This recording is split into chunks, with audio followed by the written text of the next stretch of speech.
আজকে সকাল থেকে বৃষ্টি শুরু হয়েছে আর আমি সেই যে উঠে এখানটায় বসে আছি দরজার ধারে। তো সেখান থেকে বসেই আছি, নিচে একটুও নামতে পারিনি কারণ সকাল থেকে শুধু বৃষ্টি হয়েই যাচ্ছে। আজকে রবিবারের বাজার কোথায় ভাবলাম একটু বাজারে গিয়ে ভালো করে বাজার হাট করে নিয়ে আসবো। পাপার বাবাকে বললাম তুমি একা চলে যাও, আমি যাবো না। তা সে ছাতা মাথায় দিয়ে ব্যাগ নিয়ে বাজারে চলে গেছে আর আমি এখন এখানে বসে বসে বৃষ্টি দেখছি।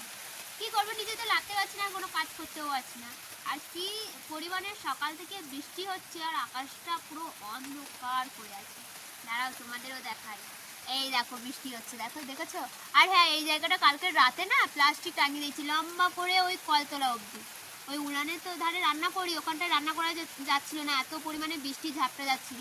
ওখান থেকে পুরো টানা এই লম্বা করে এই পোট অবধি, পুরো এই অবধি এই সোজা সোজা পুরো প্লাস্টিক টাঙিয়ে দিয়েছি যাতে না আমাদের এই পোট টোটগুলো ভিজে, তাও ওই স্ল্যাবগুলো তাই ভিজে যাচ্ছে কারণ জলে ঝাপটা আসছে। আর গাছের ফুলগুলো দেখো কি সুন্দর ফুটেছে। আর এইখানটা একটু নিচু হয়ে গেছে বলে জল জমছে, এই জায়গাগুলো পুরো জল জমে যাচ্ছে।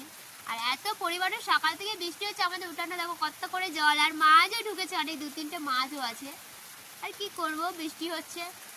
আর এই যে দেখো পাপা উঠে গেছে, পাপা ও আজকে একা একা ঘুম থেকে উঠে সোজা চলে এসেছে।